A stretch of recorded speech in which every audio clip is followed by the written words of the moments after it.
Okay, welcome everyone to the Zen Warrior podcast. I'm your host, Sam Morris, founder of Zen Warrior Training. And today I have a very special guest.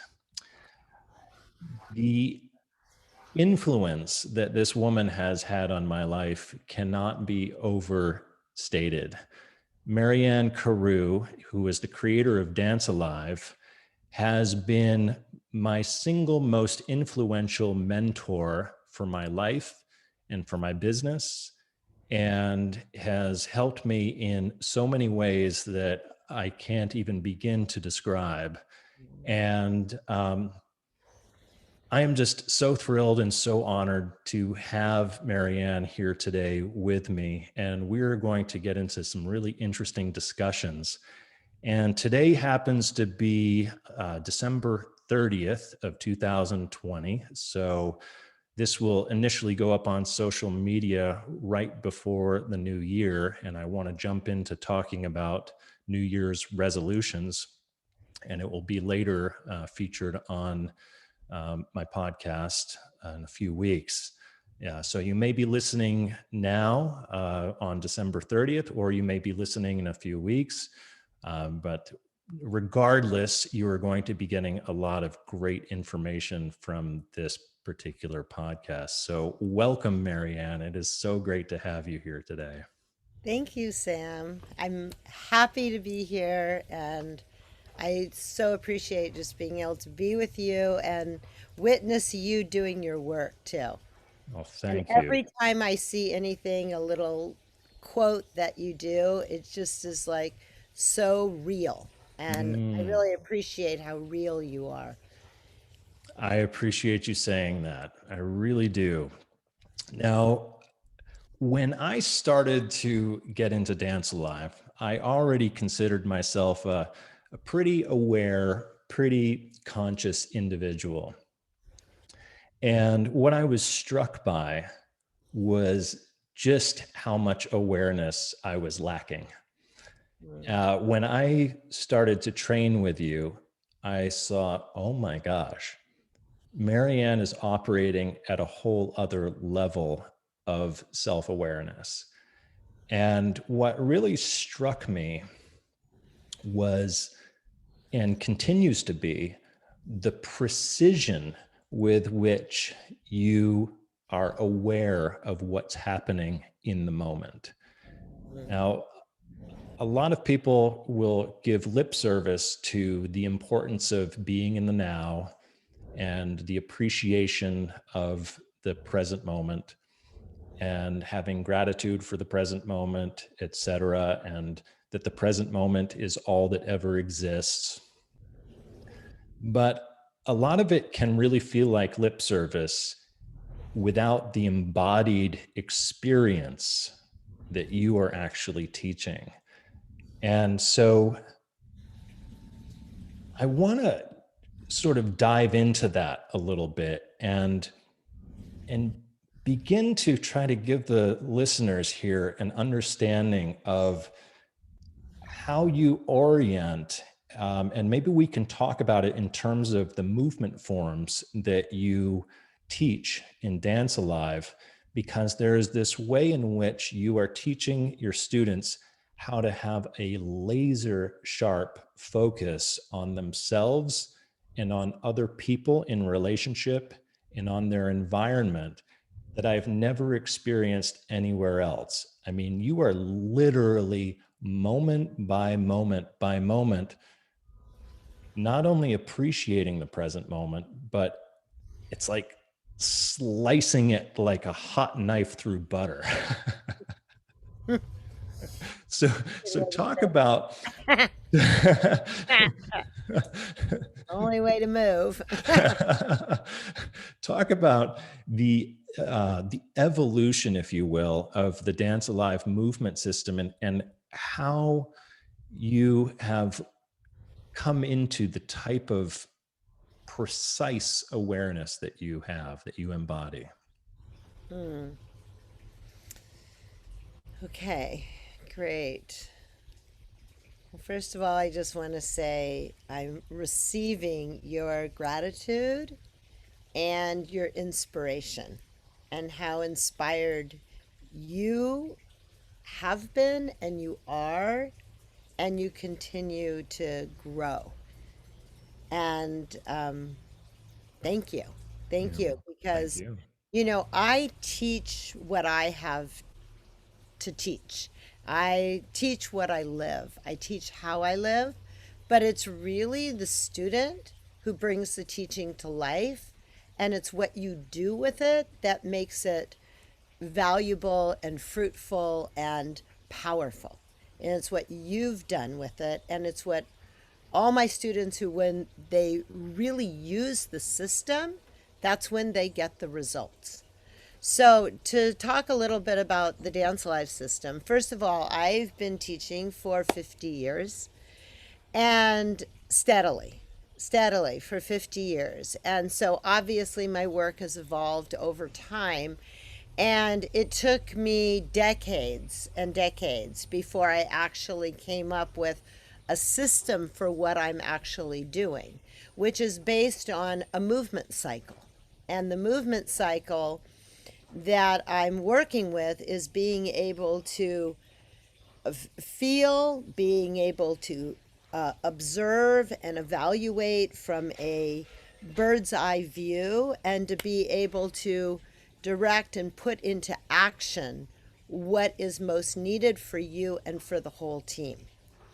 And so what I've developed in doing that is that's a movement cycle, is I've developed 5 movement forms, which is based on the wave and how a wave has a full cycle. So there's the drop in. So I'll go through the movement forms a little bit with you. I also want to say there are 5 tools and there are 5 values, and all put together is how you move through life. And what I'm doing is I'm training you how to move through life and to navigate life's different challenges and the things that come in to your world, and then how do you move with what's coming in, and stay in integrity with yourself, stay connected to your own biological system, and at the same time interface with the culture that we live in and the digital world that we live in, and being able to be absolutely 100% in integrity with yourself as you navigate that world.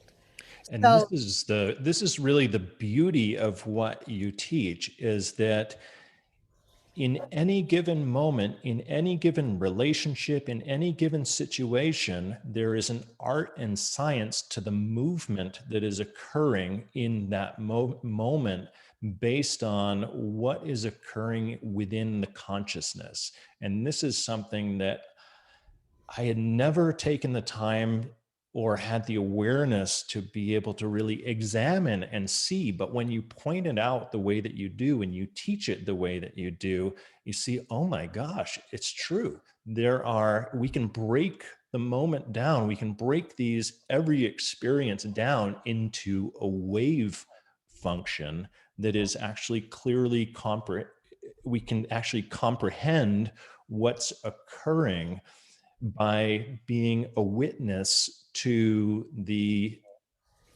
experience. And yeah. so it's absolutely fascinating. And I want you to talk about those different movement forms and how the values are associated with them, and how these waves are created, etc.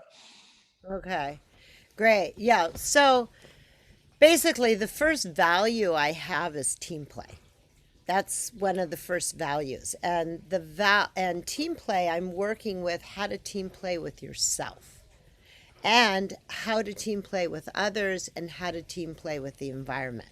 Because when you study movement, you're actually gaining the ability to be able to move and make things happen, not from force, but from being connected, intuitive, and in harmony with your environment.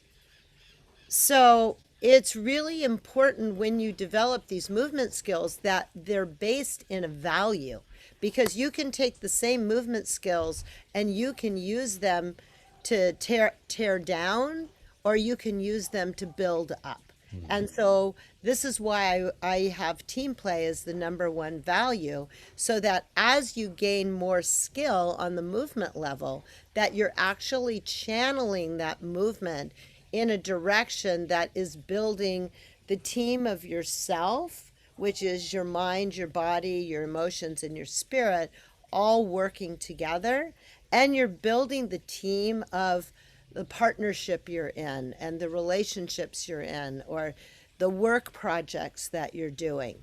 And that we're building teams, and then we're learning to work together, and we're each individuals on the team. So there's not one person who operates the same. And this is why what I'm teaching, when I'm teaching people to go inside and do the different movements, which I'll explain in a minute, um, I'm teaching them to learn how to work their system, because there's no two people's systems who work the same.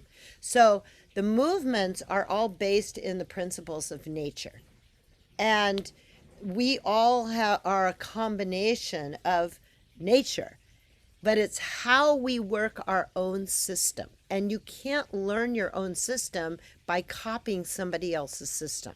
You actually need to take the principles and then apply them to your system, but learn how to focus on your own system, and then how to use your system to interact with others, which is a whole nother skill set. Hmm. Because you could just do movement for yourself and go, oh, I'm in my own rhythm, I'm in my own flow, and but not be able to adapt with other people and be flexible and be creative and be responsive in the moment to who you're working with. And Hmm. that's a very like high level art and science. There is a science to this. Hmm. This isn't just shake it all off and do whatever. There is actually a very precise way of functioning inside your own system. Yeah. And that's where I'm taking you. Yeah. So you want me to tell you about the movement forms now, or would you Please. like to Yes. Hmm. respond to that? Hmm. Yeah. Oh, okay. All Yeah. right. So there are five movement forms. One is drop in, and drop in is like the ocean floor. So throughout all the movement forms, I'm always bringing you to drop in, which is settling deep inside yourself, being able to observe and witness what's already occurring without doing anything, without adding anything on. So drop in allows you to connect to the essence of who you are and just actually be with exactly what's happening, and don't interfere with your mind or trying to make anything happen. And drop in is something that you practice through all the other movement forms too. It's like you're always dropping, I'm always leading you to drop in. And this way, this is how you stay integrity with yourself. This is how you build your inner strength. And this is how you trust yourself. And trusting yourself doesn't mean that you're always going to make everything work. You're trusting yourself to engage. You're trusting yourself to participate. And you learn as you go. So I just wanted to clarify that too. Great. So that's drop in. Then from drop in, the wave starts. If you look at a wave, it starts by flowing very easily. It's a very gentle flow. So flow easy is the next movement form, and I'm working with being able to allow one movement to touch the next movement. And this way you don't skip steps. So you're moving really steadily. And what happens in life where we have problems is where we skip steps. And we always have to go back to what we skipped. That's just the way the universe is designed. And then we have to do it again. So in Flow Easy, you're actually being trained to bring your awareness into where you actually are and letting one movement flow easily, very steadily, very smoothly into the next movement. And it takes longer when you actually don't skip steps. And in the long run, you move much quicker Mm-hmm. because you're fluid, you're connected at all times. Mm-hmm. Then from Flow Easy, I take you into Reach Out. And you're still dropping in, you're still flowing easy, but now you're beginning to reach out. And as you reach out, you reach in. So you're staying in balance with the amount that you reach out is the amount that you go in. So we're going into reach out, this is now letting go of where you are and then expanding. And expand in all directions, spherically, geometrically, in all directions. So if I move over here, then I need to move over here. If I move up, I need to move down. If I move back, I need to move forward. If I move to the right, I need to move to the left in order to create balance movement. So that's one of the things that I'm working with, because in movement, we're always going off balance and on balance. Like, the idea isn't to stay in balance. It's impossible. In movement, I mean, to walk, you have to go off balance and then your foot steps again and you're rebalanced. So what I'm doing with Reach Out is I'm asking you to expand and explore, expanding. And it's not just in your body, it's in your mind. Expand your mind, because you can expand your body and not expand your mind, or expand your mind and not expand your body. And then as you expand, what happens is feelings flow. So I'm always just creating a container for feeling to flow. And I'm working with not suppressing and not venting or exploding, and really allowing your system to be like a vehicle for feeling to come through, which is why I work with breath so much, because breath digests feeling. So Mm-hmm. anyway, that's Reach Out, and you're opening up to the whole world in all directions, all around you. So that's the movement form: drop in, flow easy, reach out, and then's power up. Power up is when the wave now goes up to the top, the crest of the wave, and everything is gathered together and consolidated. And this is very grounding. And the way you build strength is you commit deeper. So I'm working with deepening your commitment. Now, power up, it also is the movement form where you start to engage and you start to use resistance. And resistance is needed for movement. Now, what happens when a lot of people hit resistance is, one, they either shy away from it and they want to avoid it and, oh, let me just flow easy, instead of meet the resistance, meet the challenges in your life, and relate to whatever it is that you're resisting. So in order for the wave to go all the way through, you actually need to meet whatever it is that you're resisting in life. Because when you are on a project or in a relationship or you're working with your health, it's inevitable. You're going to hit resistance, but then as you meet the resistance, embrace the resistance, and you are building strength. And the only way to do that is to commit deeper.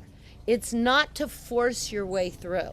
So that one way people they do avoidance and run away. The other thing they do is fight, and they go into a battle with the challenge, as opposed to, look, drop in deeper now. Okay, Marianne, drop in deeper. You hit a challenge. Stay right here. Stay with it.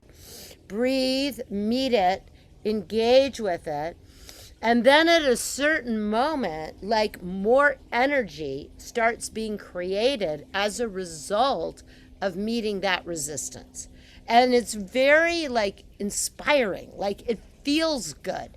And it doesn't feel good at first when you meet the resistance, but the ability to like not give up and to work through the full wave is a very gratifying and fulfilling feeling. Like, oh, wow, I did that. And that doesn't mean that you stay in places forever, but there is a time where you have to meet resistance to move through. And then what happens is once you power up and you've gathered your energy and consolidated and grounded it, right? Now there's a solidity. Once there's solidity, now the wave goes all the way through, it breaks apart and it splashes, and that's gotta move, and gotta move is the splash. It's like everything just sprayed itself out in all different directions, and something new is going to be created. And in gotta move, I'm working with, hey, respond quickly, but drop in when you respond quickly. Don't just jerk into a response. Gotta move is, hey, you gotta move. And see, in gotta move, my whole orientation is, look, if I don't initiate gotta move, then I am going to be initiated by my environment or by somebody else or by something else that's going to happen that's going to get me moving. So one of the things I work with in Gotta Move is to initiate new movement, initiate going somewhere that I wouldn't normally go, like take myself somewhere else. But I'm doing it by dropping in and pausing and then initiating. So I'm not just going, oh, okay, I got to respond quickly. Let me be impulsive. The movement might look like if I let me show you, like if I do gotta move and I'm dropped in, all right, there I can move quickly, right? But if I were impulsive, I just would be like that, because that movement that I'm doing now, that's not actually connected to my whole system. All right, Yeah. that's just a automatic response. Now, Right. if I drop in and then move, now that movement I can feel in my feet and my ears, everywhere through my system, because it's integrated in my system because I've dropped in. And so right now you're describing the difference between reacting and responding. Yes, yes. And so it's sometimes people will look at gotta move and it looks like, I mean, with a trained eye, you can see, is that a reaction or a response? Right. And that's like vital in what I'm teaching, is to be able to respond, to initiate change, Right. initiate the change and respond quickly to the change, but Yeah. not so quickly that you're in an automatic reaction, which is just your animal body in reaction. Yeah. Yet at the same time, you want to be able to be in touch with your animal body and your reactions because they give you information. But Yeah. we need to be able to witness the animal body Yeah. and then use the animal body productively Yeah. for team play. So Yeah. those are the five movement forms. I probably could have, Yeah. um, And you know, you just or shared so much, and I want to make sure we don't skip over some of the important principles that you just shared. So okay. I want to examine some of these a little bit more deeply. One of which was what you just shared about how you can either be the initiator of movement or something outside of you will initiate for you. Yeah, Either and you then you will respond because you have a situation you have to deal with because you didn't initiate soon enough. Right, right. And so this is where I mean, I see it all the time in myself and I see it all the time in people that I work with. Um, it's where things aren't nearly as fun if we have to respond to something that's happening to us because we neglect to take the initiating action. Totally. With the initiating action, it's not like we're trying to control things, but we're actually directing the energy so that we're not being directed by something outside of us and then having to react or respond to that impulse, whatever that thing is that we have no choice over. Exactly. Yeah, I think this is Well so, said. so important. Well, So important. yeah. So I just want to make sure that we put a pin on that, because this is the key for anyone listening. If you feel like life is always happening to you, something is always happening to you, something is always throwing you off or taking you away from your focus or whatever, chances are there's a way in which you are neglecting to initiate your own wave, to actually start the wave again from a dropped in place. Yes. Exactly. Yeah. So, Exactly. And it's like, and it's like, hey, I still get initiated, sure, sure. from the outside, but when I do, I always ask myself, what what didn't I do at what time? So Mm, what did I miss that this is happening to me that I didn't step in right away? And hmm and because I'm so experienced with the movement forms, I really do listen to the impulse. Like I slow down, I drop in, and I'm like, okay, what do I need to do now? And I mean, I do this literally all day, every day. What do I need to do now? Okay, go handle this. hmm And it's not necessarily what I feel like, or it has nothing to do with how I feel. It's like the feeling under the emotion of I like this or I don't like this. It's like what is actually needed. That's what I need to initiate. And because I've had so much practice, I pause, drop in, and go, okay, what needs to be handled right now? Yeah. Okay, great. Now go do it. And Yeah. then I listen to myself and I do it. But Yeah. that takes a lot of practice. So I'm not fighting. I'm not fighting myself when I say, okay, go do it. And I'm like, "Ah, I don't feel like it. It doesn't matter whether you feel like it. Go do it because it's in the best interest of me and the whole team." hmm Getting But back to the value that you initially yeah, were pointing to. yeah. Yeah. The And value of team play. yeah, and if I miss something, I really go and study what did I miss because I don't want to miss that again. Yeah. So I don't just gloss over it and go, "Oh, I missed this just happened to me." No, as I say, train before you need it because you will need it. Right. Right. And it's like every time I miss something, I need to check what movement did I miss when. hmm And then hmm once I find that, it's like great, now I'm clear and now I have a memory in my system of, oh, you missed that because my consciousness filled in, so to speak, and went, hmm oh, you missed that. So hmm now I'm way more ready for the next time that I have a sense of, oh, something's needed here. Yeah. Yeah.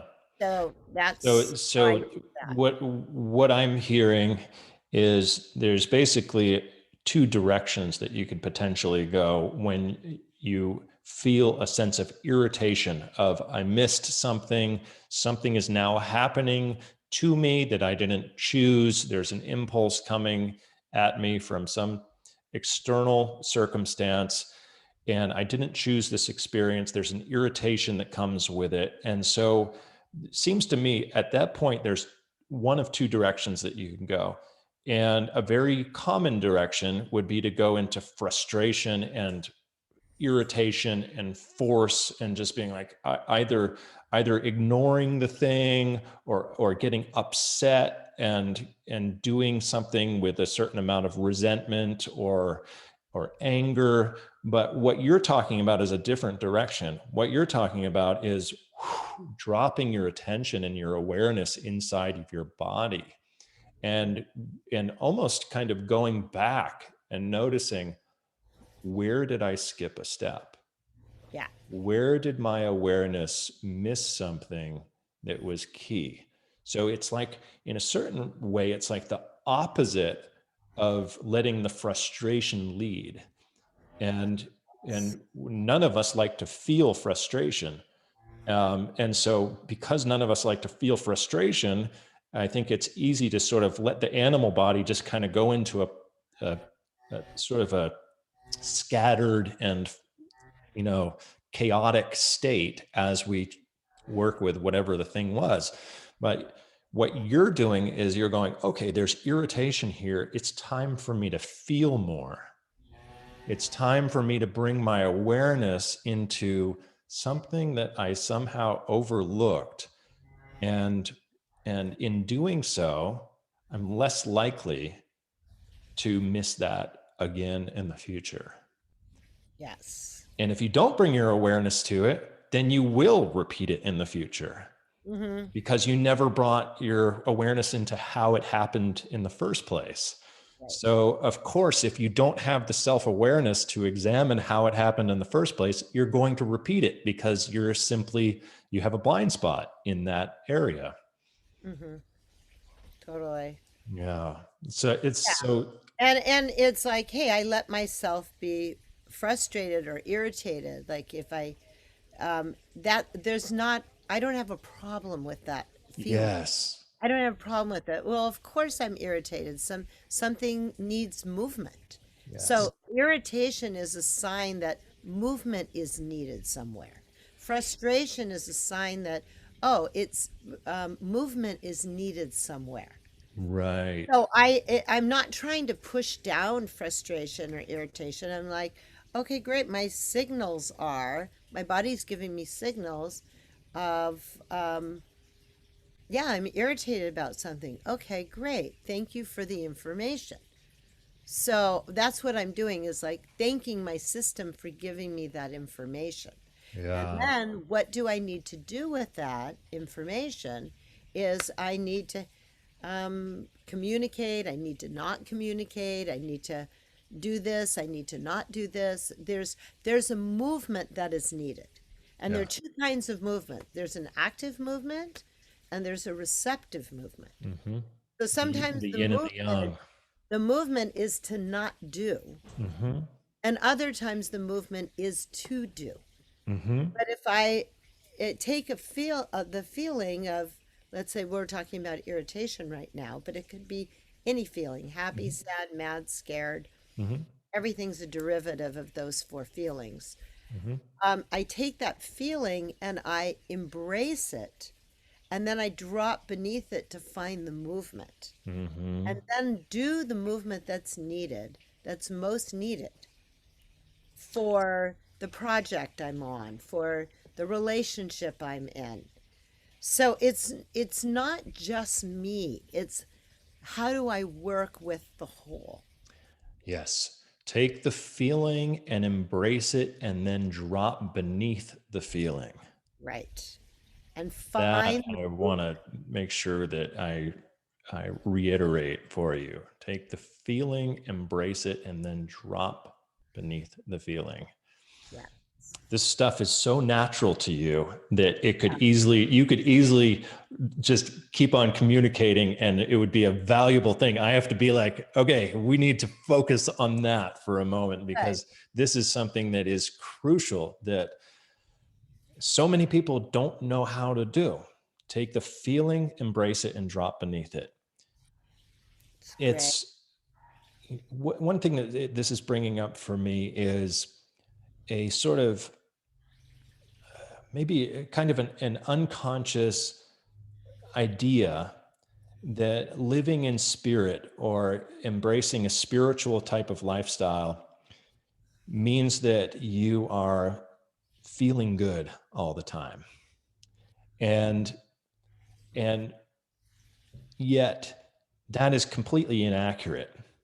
The irritation is just as important as the good feelings. and you're describing why right now. Mm-hmm. And I notice a lot of people who um, sort of embrace a spiritual lifestyle and then try to avoid irritation. They try to sort of live in a certain way where it's like trying to um, not be challenged, not be challenged by other people, not be challenged by by creating, say, a career or and the challenges that are associated with that, but just sort of trying to live in this sort of comfortable spiritual space, and and and as a result, um, and it saddens me. It saddens me because I see a lot of people who are highly conscious people who I feel like could be real game changers in the world if they just learned what you're talking about.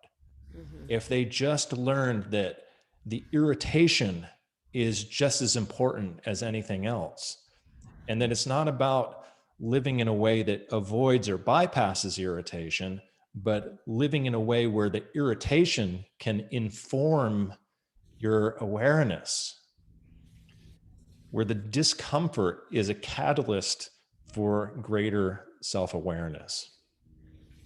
Totally. Yeah. Yeah. Well, you know, um,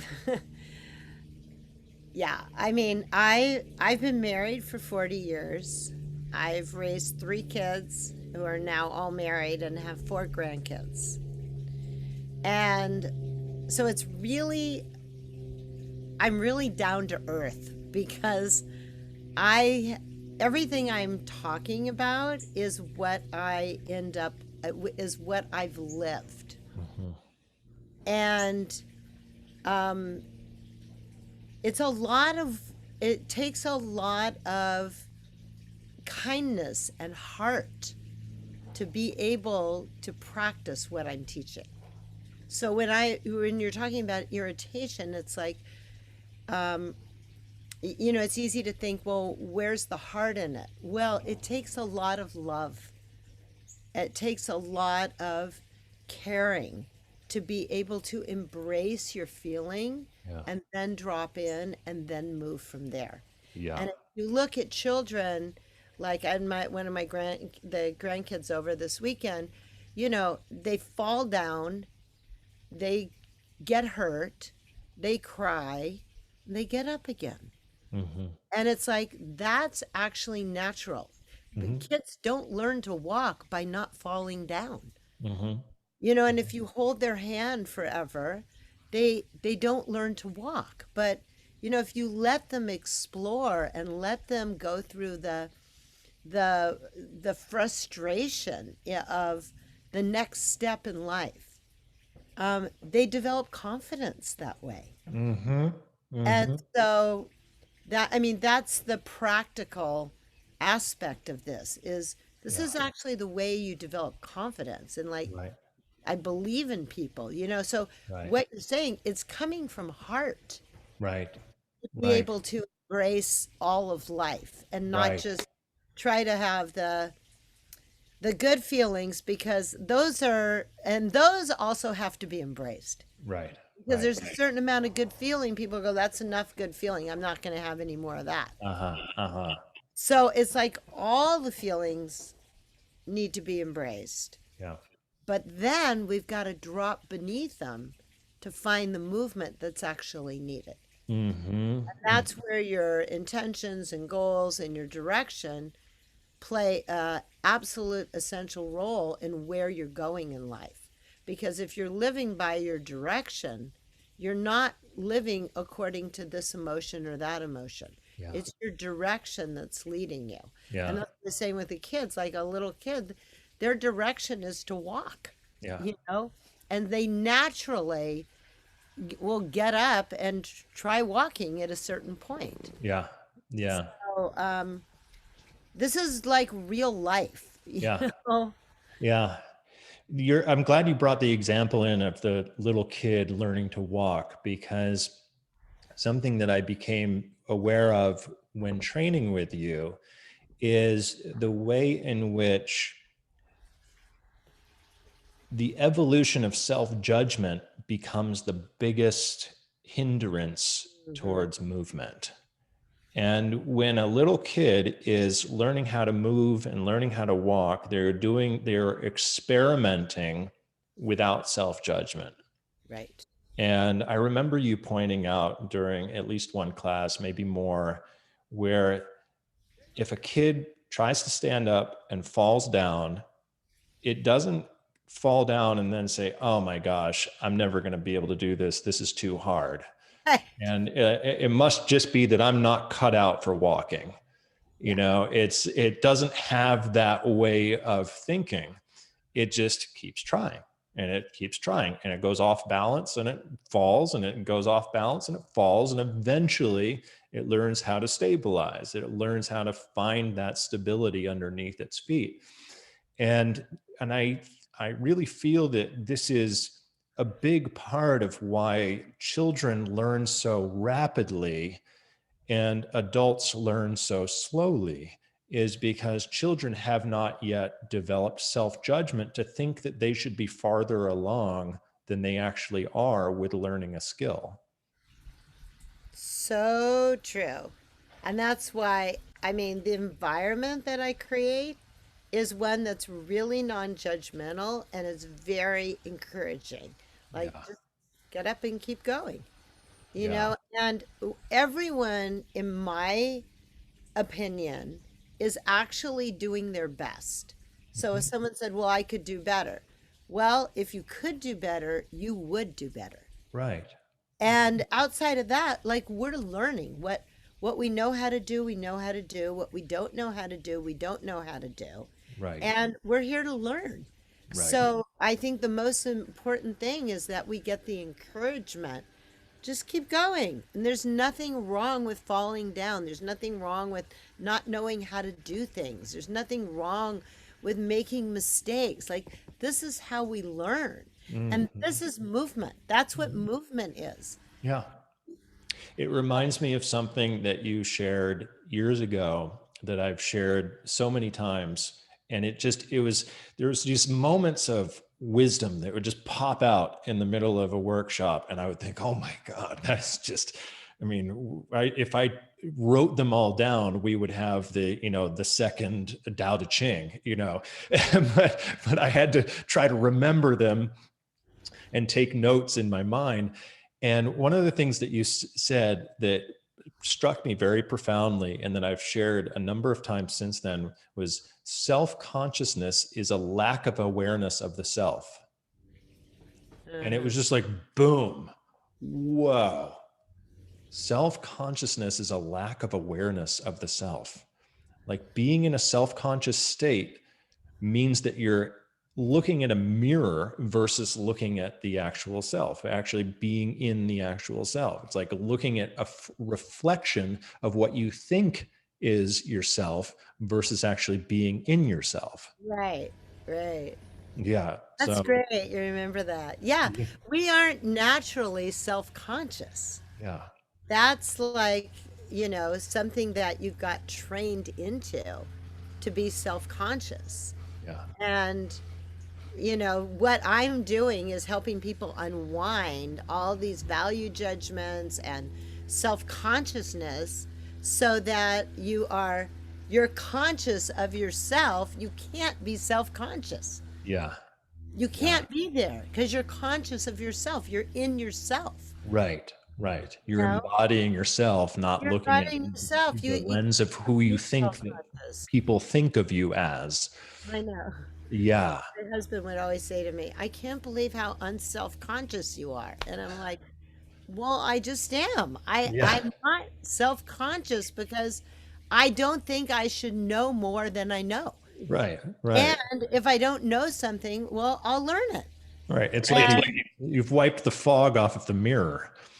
yeah, and Yeah. it's like, yeah, and it's like, but yeah, so, and that's one of the things I really really help people unwind is this self-consciousness, because you can't move when you're self-conscious. All you're doing is going from one prison to another. You're not actually doing movement. You're just like being on a treadmill and trying to fit into your program that you got programmed into that isn't you. It's Yeah. just like you've been brainwashed to think something's wrong with you or you should be further ahead. It's like that's all brainwashing. Right. It, Right. so it's like what's needed is the freedom to move, the freedom to learn, the freedom to explore.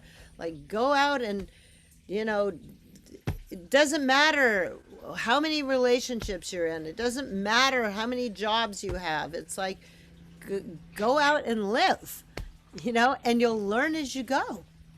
It occurs to me as you're sharing that self-consciousness is a form of self-abuse Hmm. that people are so used to experiencing that they don't even realize that it's abuse. Yeah, so true. Yeah. So true. It's really painful to watch too. Yeah. Yeah. Now, something that I think is key to point out, to go back to the movement forms that you described, the Dance Live movement forms. This is the answer to a question that I feel like I'm going to continue to get for the rest of my life. That is one of the most challenging things for particularly sort of high performing, ambitious, type A people to wrap their minds around. Mm. And that is the connection between non doing and doing. And I've noticed so much with the people that I've worked with and interacted with that there's sort of an idea that being in that state of non doing is like an unnecessary luxury, or something that they would avoid because it just feels like they're not getting anything done. They're not accomplishing anything. And they have a really hard time making the bridge between why they would benefit from non doing. In other words, what you describe as inner rhythms or dropping in, or what's more traditionally considered meditation. They have a hard time understanding what the connection is between the experience of pure being without doing anything and the things that they want to accomplish in the world. It's like time is money, time is this, time is that. There's all these notions that if one isn't doing, then it's a waste of time. And I think it's, especially after training with you, I can see that quite the opposite is true. That the most valuable thing that we can do with our time is make sure that we practice not doing, and that it has just incredible payoff if we have a regular practice of simply being with our awareness without the doing. And so I wanted to mention that because the movement forms are a natural bridge from the non-doing to the full-on action with the most challenging things that life can throw at you. And what you're teaching is how people can do those things and take on those challenges without all the force and stress Yeah. that they're accustomed to. You're Hmm. teaching people how they can stay connected to a state of peace and stillness inside of themselves and go about their lives where the challenges that come up are met with a state of awareness that is far more conducive to not only having the outcome that you want, but also being able to avoid unnecessary stress. That's well said, Sam. Well, thank you. Really well said. Thank you. Yeah. Well, I learned it from you. And You and I want said to it say really that well. You said it really well. It's going from the full range, from not doing to doing. And if you look at how our systems operate, the heart beats, but it doesn't just beat, beat, beat. It beats and it pauses, and it beats and it pauses. And our intestines, they squeeze and release. That's the movement that creates movement through the intestines. There's every part of the body, there's an on and an off. And that's what the movement is based on. So if you're just in do, do, do, you're actually overriding the way your system operates, which is what then creates a lot of dis-ease and a lot of health challenges. And that often don't hit right away, but they'll hit, a little ways down the line because you just overrode giving your system a rest. yes. And the other side of that is if people go to one extreme, they tend to go to the other extreme too. So then if you people can also be on the extreme, well, I just need to rest, I need to rest, I need to rest. And it's like there's a time when, a rest becomes a collapse and it's not a healthy rest. Hmm. So there's actually a time to do. Mm-hmm. And so Mm-hmm. what I'm actually doing is training you to pay attention to your system. Like, do I need to rest? Do I need to do? Yeah. Yeah. And this is why in my classes I have different classes. One of my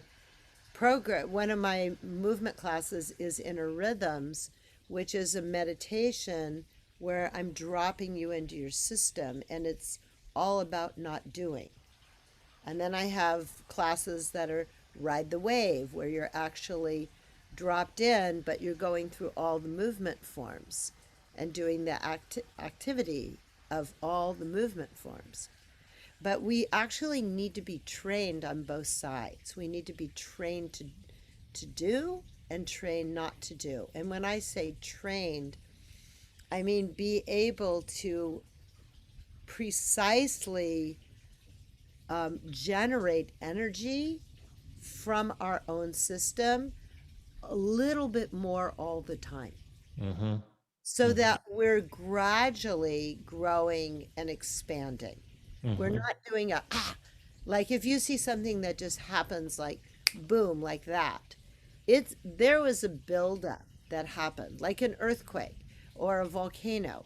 You might see the explosion, but look at the years and years it takes to get to that point Right. where then you see the explosion or you see the earthquake or you see the movement, but it's actually been building all along. And so, what I'm really working with people on is being able to build slowly and steadily over time. Yeah.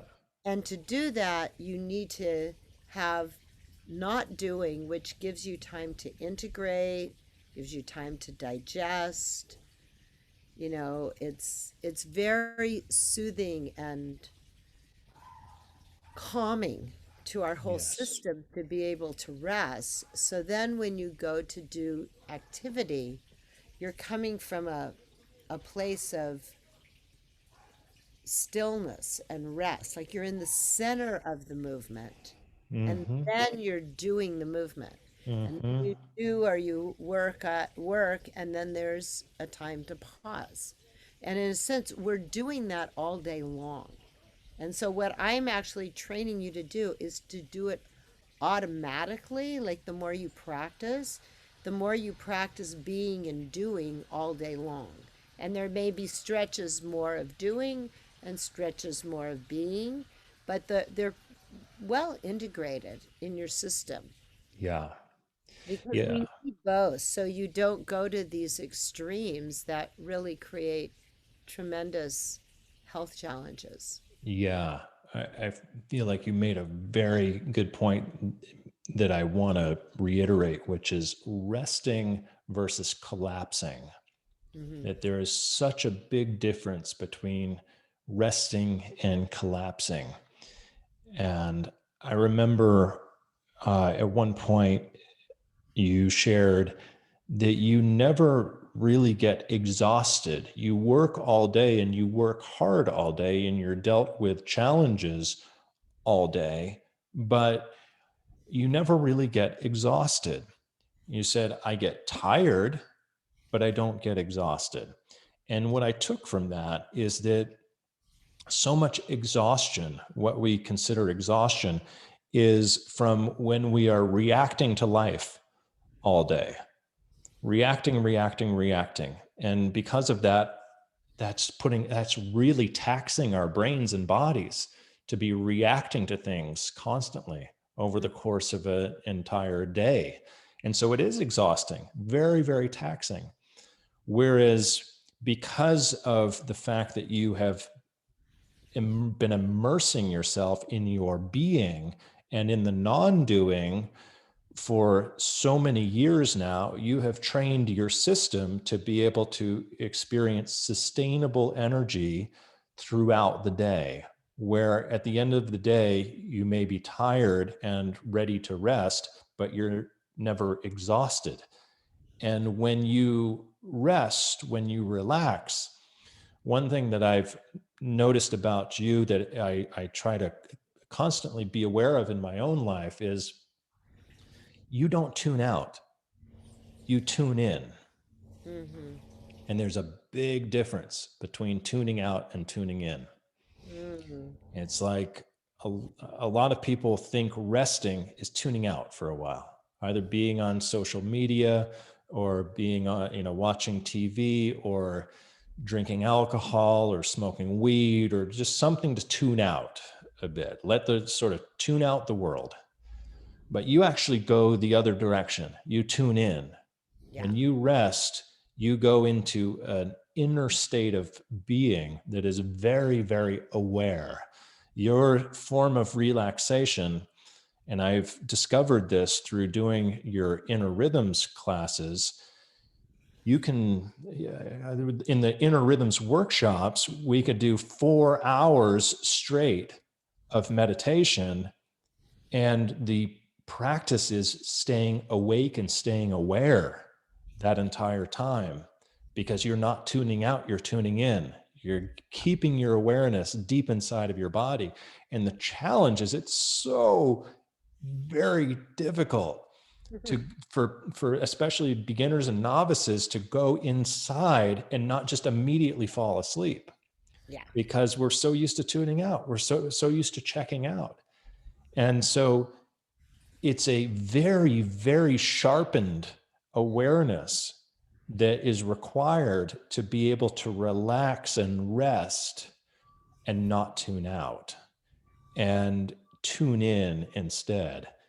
And that awareness, when one cultivates it, has an invaluable payoff So true. because you're training your system to be able to stay in a state of stillness Hmm. with as life happens, uh, and keeping your awareness tuned in inside in that very nuanced state where you're not leaving yourself. So true. So Yeah, true. yeah. Yeah, that's a really good point. Yeah, the practice of tuning in takes practice. Mhm. And I just want to say, when I first started, and I was like in my a teenager, when I first started doing a lot of different meditation and internal work and all kinds of work, it was like I just felt like I was going to jump out of my skin. I would like started thinking about chocolate bars and everything. Like I had to train myself. I didn't naturally just drop in and tune in. I've practiced for decades. Mm. And I am willing to do the practice because of the peace of mind I get as a result. But the practice itself is not always comfortable at all, Hmm. because when you start to settle down, you realize how agitated you are in a lot Hmm. of ways. And then that has to be embraced and processed. And it's through the breath and the witnessing that your system can actually process any kind of agitation or feeling, right? And then you can really see clearly and be able to participate fully. Yeah. Yeah. But I'm just bringing this in that I didn't just naturally do this. I mean, I was Yeah. naturally playful and naturally open and friendly, and I had a lot of, um, you know, playful qualities about me. I was very spontaneous, but to really learn the inner rhythms work, I've practiced for decades and decades, and I still practice. Not only do I teach my inner rhythms every week, and 1 week in a month, I do the long workshops. I listen to them and I practice. So I just want to say nothing replaces practice. Yeah. Yeah. And it's the repetition of the practice is how we gain skill. Yeah. And then you have the freedom that the skill offers you. Yeah. And it's like things are fun when you're skilled. When you're not skilled, it's not always fun learning something. Yeah. But the rewards are so great that it's worth it. Yeah. And the Yeah. practice of tuning in is invaluable. Yeah. I'm glad you brought in the part about the agitation that comes with the practice as you are learning to tune in, as you're learning to rest more deeply. It sometimes feels the opposite of restful, which is why a lot of people will avoid it at all costs. They'll keep Exactly. on tuning out versus tuning in because Yeah. of that agitation. Yeah. And I just want to share that one thing that has been so helpful for me is that I have to remember that the agitation is not personal. There's nothing personal about the agitation. The agitation is because we live in a culture that's full of noise.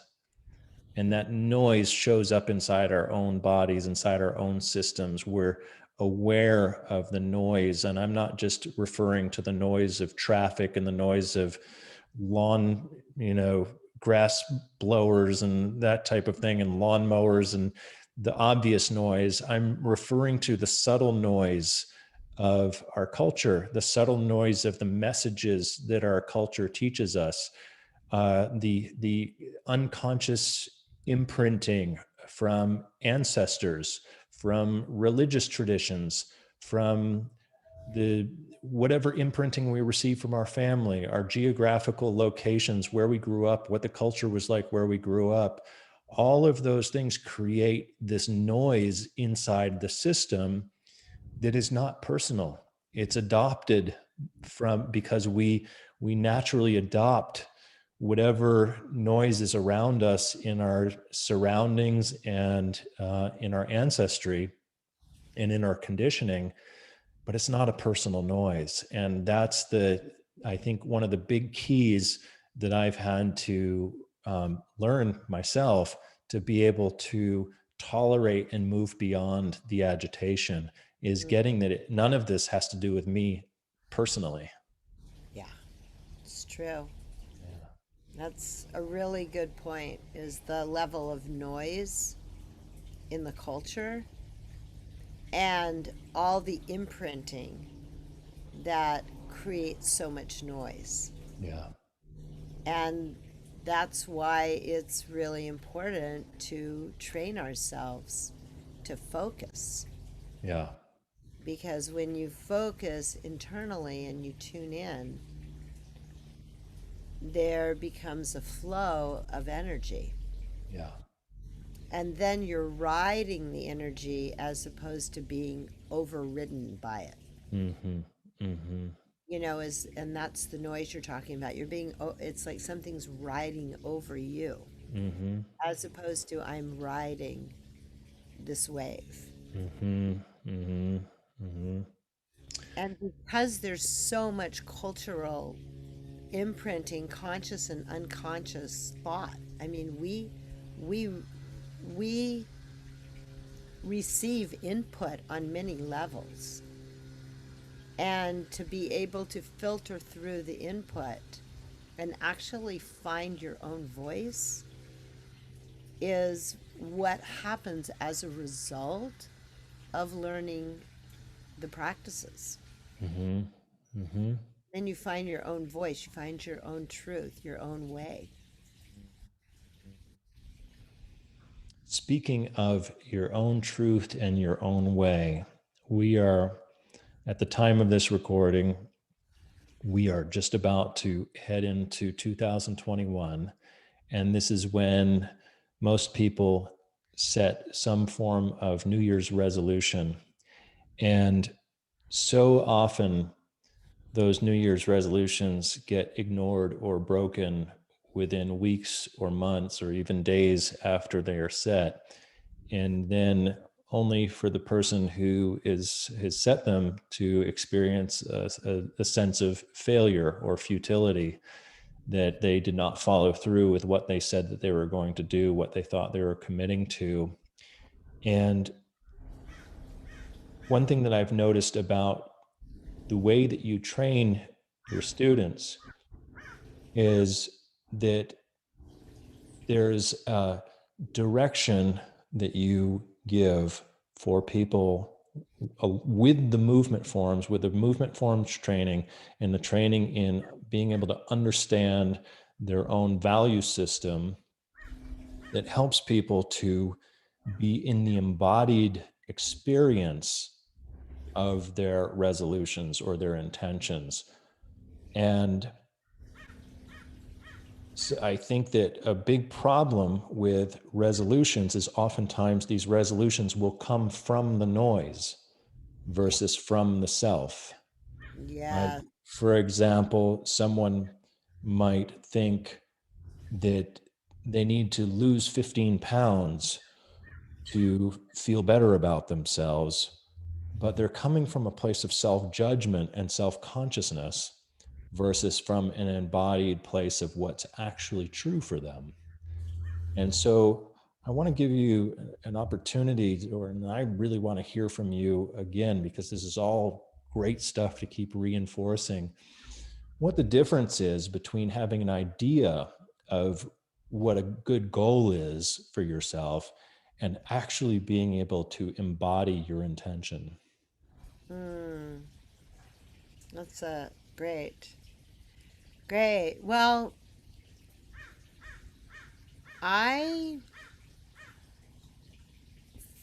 I think it's really important that people drop into themselves to find out what their intention is for them, and to really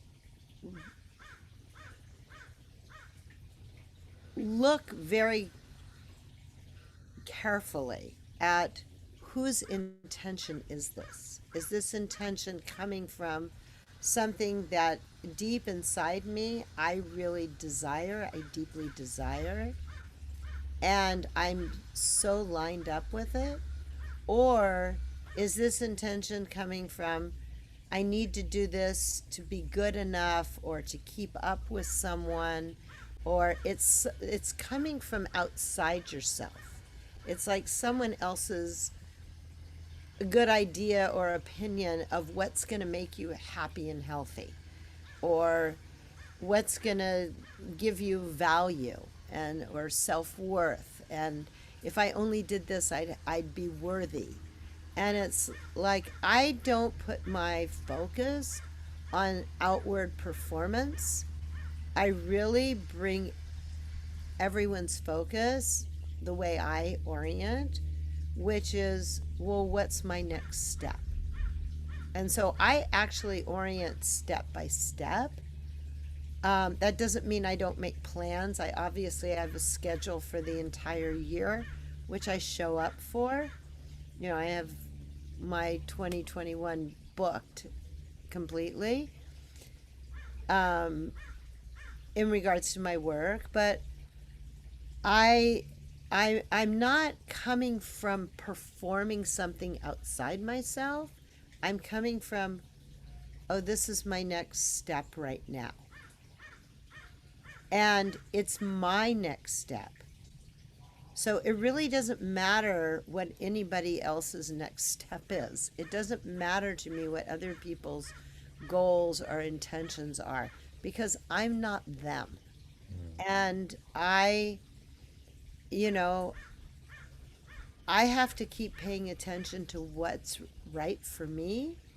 And so that's where I'm always leading everyone to come up with their intentions and goals because I do think it's important to be clear on your direction.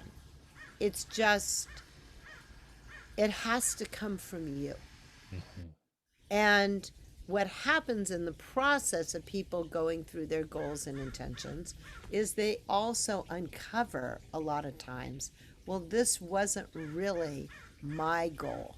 This was really something I thought I should do or should be, but it wasn't really mine.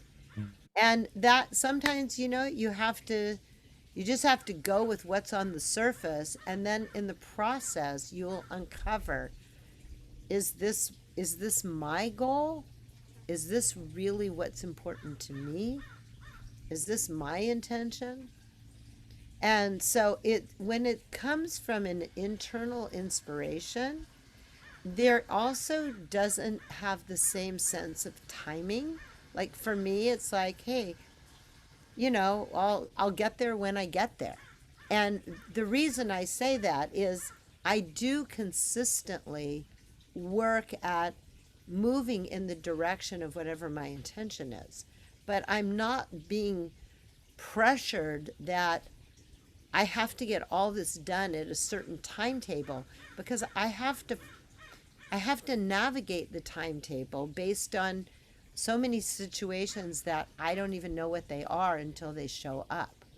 So I'm really working with everyone on moving steadily in a direction as opposed to a really tight timetable. Yeah. And at the same time, hey, there are deadlines and there are timetables we need to meet. We needed to meet at 10 o'clock, so we met at 10 o'clock. So, but it's there's an inner guidance which is very different than an outer performance. Yeah. And at the same time, I am performing. I do perform, but it's not coming from trying to perform on the outside. It's coming from being inspired Yeah. from the inside. Yeah. Yeah, it sounds so simple, and it is, and yet it can be so challenging as well to know the truth of what's right for you versus what you might think that's right for you. And I know I've had this experience personally in terms of building Zen warrior training. And there's all these models of how people build similar practices. There's the model of doing the master class or the workshop or the this or the that or the funnel this or whatever. There are all of these strategies that people incorporate to be able to, make money and build passive income.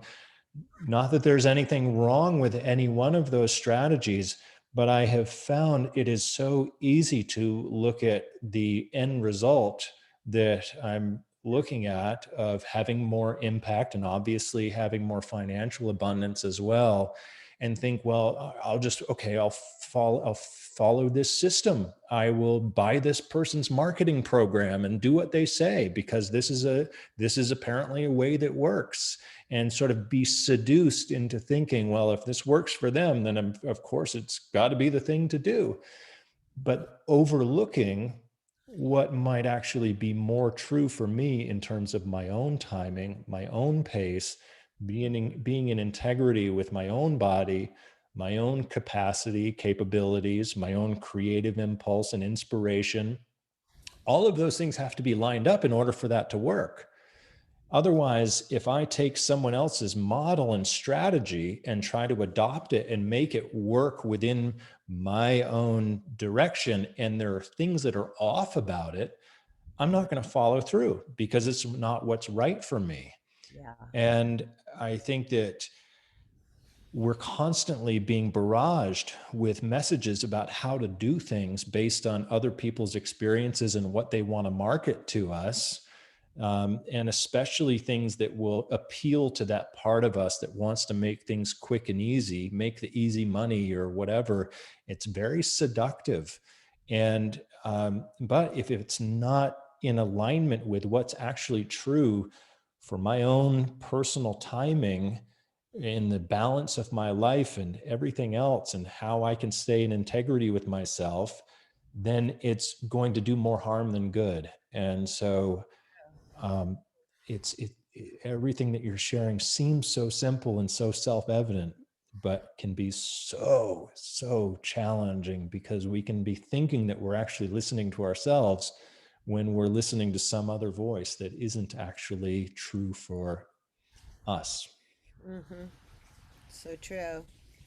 So true. And you try different things on and then you find out, you Yeah, know, yeah, it's the only try way this to do it. person system on and then you find out Hmm. where there might be pieces you can take from it and there are pieces that you leave from it, Right, you right, don't take. And, right, you know, we learn from experience. So, right, right. y- Every failure is another step in the direction of our life. yes, totally. Yeah. Well, Marianne, how can people find you? I Uh, highly encourage anyone who's listening to this to connect with Marianne and to learn about Dance Alive. Like I said, Marianne has been the most significant mentor of my adult life, and I owe so much of what I do with Zen Warrior training and so much of my own sanity and well-being to the training that I received from Marianne. So, how do people connect with you? Thank you. Well, go to dancealive.com and that's my website. There, I also on Instagram I have Dance Alive Movement. Dance Alive Movement on Instagram. My website would probably be the best way, and just contact me and email. And I have movement classes, inner rhythm, ride the wave movement, inner rhythms meditation. I have Take Charge Now, which is my embodied leadership training program. I have pods, and I have Dance Alive coaches who work with coaching people in the Dance Alive system. The empowerment pods, I work more directly with people, but there's requirements to be in that program. So I have a very wide way that people can participate. And I would say just contact us and let us know that you're interested in taking a class. And you can sign up for Inner Rhythms, Ride the Wave movement online too. So just go to dancealive.com. And the fact that it's online these days makes it available to so many more people. I remember back when I would be in the studio with you, and I studied with Marianne for 6.5 years. And when I say study, I mean I was in some form of workshop, class, or private session with Marianne, probably an average of 40 plus hours per month, because it was so enriching to me. And every moment I spent in those workshops, if I was blown away, because I thought, oh my gosh, I'm truly in the company of genius. It was like I got to have a private experience of being trained by the Buddha himself. It was that powerful, and it was very mind blowing. And so, again, I encourage anyone listening to this to check out Dance Alive. And I want to thank you, Marianne, for being my guest today. Ah, you're welcome. It's my pleasure, my total pleasure. And it was always a pleasure having you. in class, and it's a pleasure to see what you're doing with everything, and that your offerings in warrior training and all your experience, because you have tremendous amounts of experience. And yeah, I have super committed students, because it's students like you who seriously do their own work that you get the results. And you are really true to your word. You're, like I always say, you're a good man. You're a really good man. You got a good soul and a good heart, and a good integrity meter. You have a really high integrity meter, which I really respect. And you take everything and you use it, and that's what makes the teaching so valuable, because I teach the movement, I live the movement, but it's you who makes it come to life. And I don't do that. You do that. You're the one who took it and used it and are using it, and you're living the movement work. Well, thank you so much for saying that, Marianne. That means a lot. Yeah, we're on the same team, and with the same intention of Yeah. impacting the world in a positive way. Yeah. Thank you. My pleasure. Okay, till next time. Okay. Thank you.